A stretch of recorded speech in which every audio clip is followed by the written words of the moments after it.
questa immeritata fiducia di affidare alla mia voce le parole altissime di Andrea Zanzotto e Christoph Wilhelm Aigner. D'altronde ho accettato volentierissimo, anche perché penso che sia la cosa più bella con la poesia, lasciarsi fisicamente attraversare dalle parole degli altri, dalle parole dei poeti, soprattutto quando sono poeti così importanti, sommi.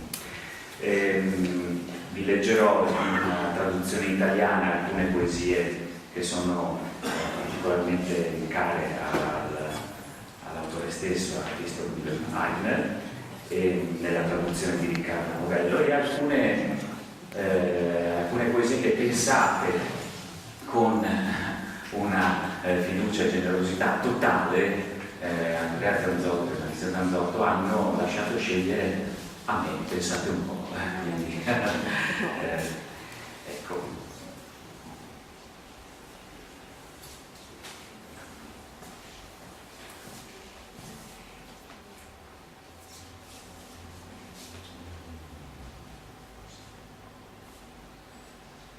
Eh sì, perché le poesie di Aigner sono fatte anche di molto bianco intorno.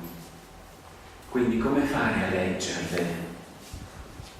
Io non so come leggere il bianco della pagina che c'è intorno.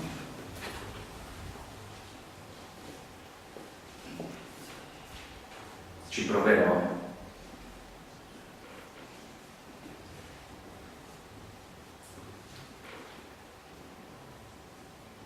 Usignolo. Riversa il canto su di me, l'essenza della notte incommensurabile.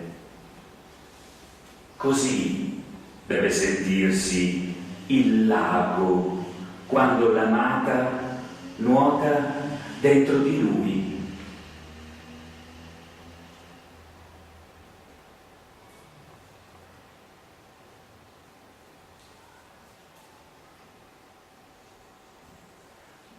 Metamorfosi.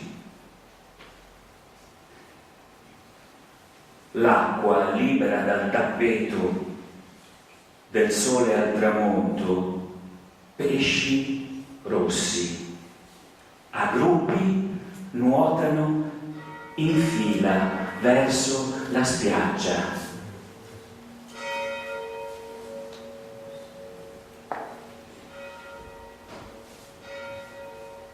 Beh, però ci sono anche degli aiuti, delle istruzioni. Le poesie stesse di Aigner aiutano a leggere anche l'alone di silenzio e di bianco che si portano intorno. Una di esse infatti si intitola Il silenzio, quindi vi può aiutare.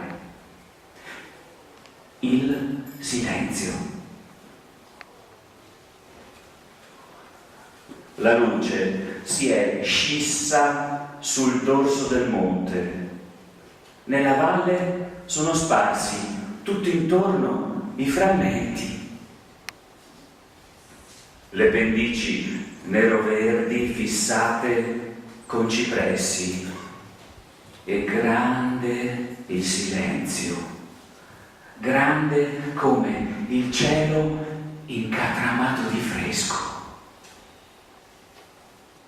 Bisognerebbe saperlo ascoltare. Una nota che sorregge per un paio di frasi.